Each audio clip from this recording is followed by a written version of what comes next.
So malapitan na tayo. Hindi tayo pwede lumapit ang gusto ron kasi may harang. Sabihin nyo sa akin, sino ito ng kumuha niya? Kung may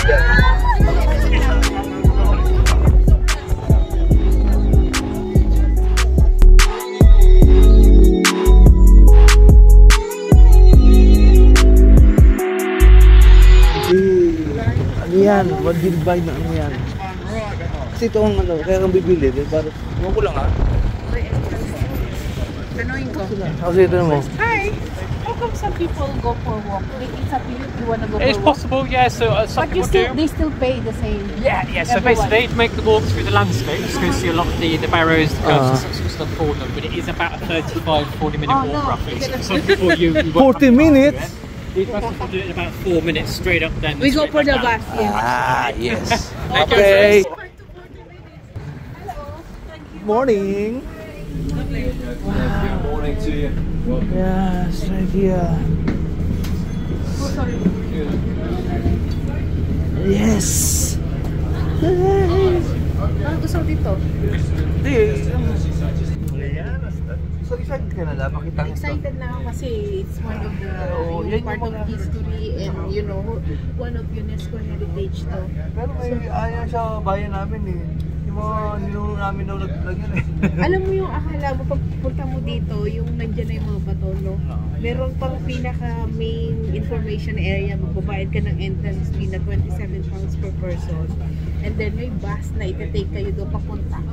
So, okay. So, ano kayo, may isang piras na alam sa katulog. Mabigat siya ha. So hindi mo bubuhat ng tao yan. Hindi mo nga may... Hindi niya makakata paano may bubuhat kung may isasampag mo. Okay. Tawag yan lab, ano, business. Yes. Business going on as usual. I think they really make the effort na talagang salain yung mga magpupunta dito na magbabayad lahat. Few minutes, we'll be there. They need to look after the place eh.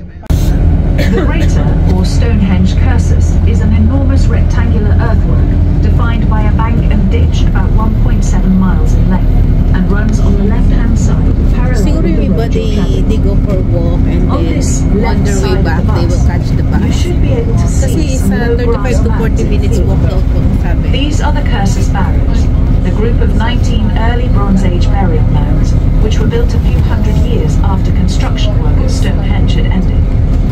This is just one of several barrow cemeteries located in the area. It seems to have been important to be buried within sight of this significant place at that time. The Cursus barrows are strung out in a line alongside the much older Stonehenge Cursus, which suggests that it too still held some importance. Some of the barrows were excavated by William Cunnington in the early 19th century, and many contained cremations, some of them accompanied by grave goods, such as beads and bronze daggers. Soon, you should be able to see Stonehenge coming up ahead of you. Please take care as you leave the bus, and ensure you have all your personal belongings with you. Don't forget that you can set off for a walk in the landscape around Stonehenge afterwards if you wish. We hope you enjoy your visit.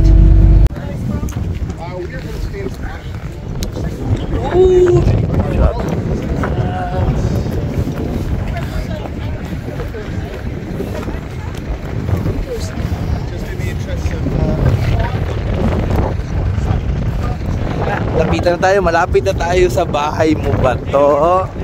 Bahay mo ba to? So pwede natin mamimiss dapat yung mga anak dyan. The Stonehenge landscape.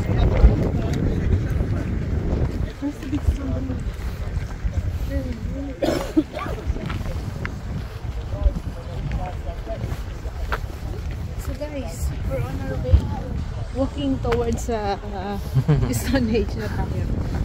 So ito na. Isa sa mga part ng UNESCO World Heritage. Dito na makakarating natin. Makikita natin kung paano nila sinalasan yung bato. Yeah. So ayun siya, medyo malayo pa tayo ng konti. Siguro mga 5 minutes walk. So meron yung may bus that will take you here. Exaggerate naman yung ano doon. Sabi, is 40 minutes walk from the 35 to 40 minutes. Hindi, I can see the yan dulo.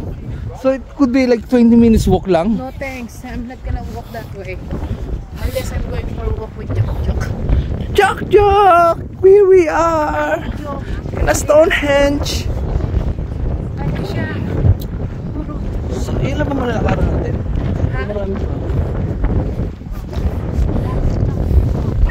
Take photo here. So, malapit na tayo.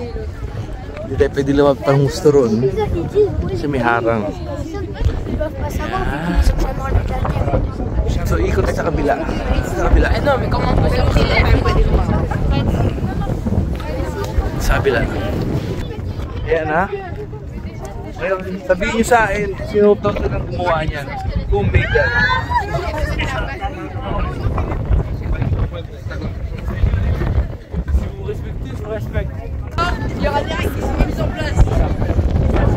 Video tayo. So nakaka-amaze paano naipatong yung mga bato na yan sa ibabaw.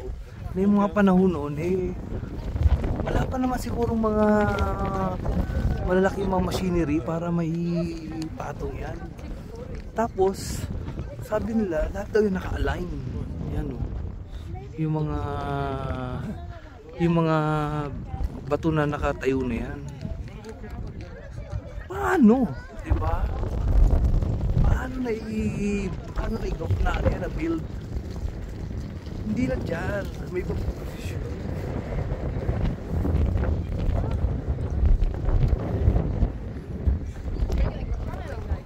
Ito pang position na mayroon pa rin kasi ito sa unahan. Diba? Galing. It's alright. Hindi pa nga natin naikot sa may kabilang side. Pwede mo pumunta pa.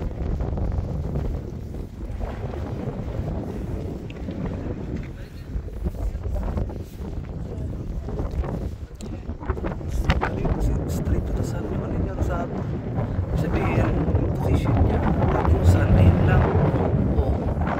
Ako kung may kaugnayan yan. Pero nakikita ko parang ang ganda ng pagkataling niya Kasi pag kinukunan mo rito ay lang yung araw. Teka. Ayan. View. Ayan. Tingnan natin sa kabilang side ng view. Ayan yung araw. So, ayan yung Stonehenge. Hindi kaya parang sinadya yan. Ano palagay nyo? Let's comment down below. Please.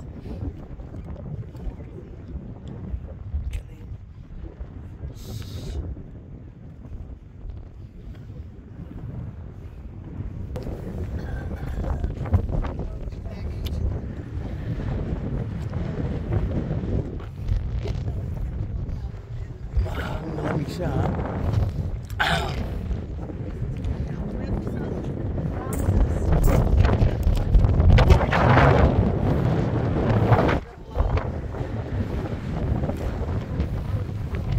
Kalingala, dito tayo.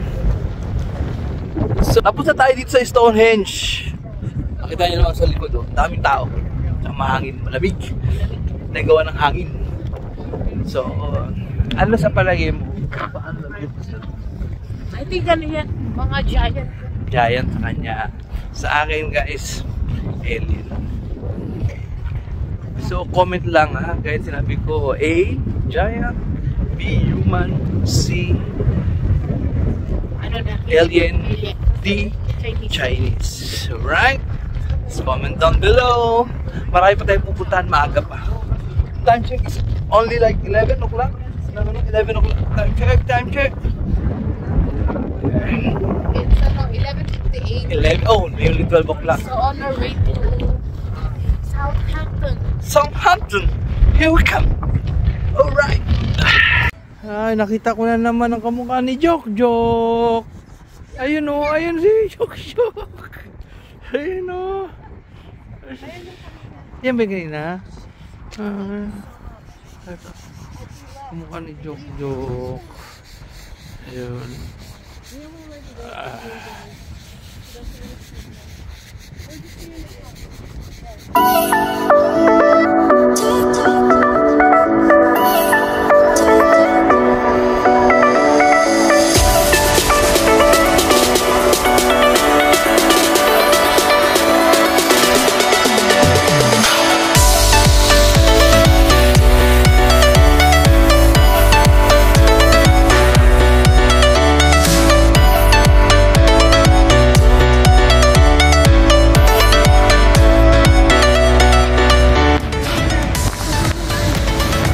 there's an IKEA here.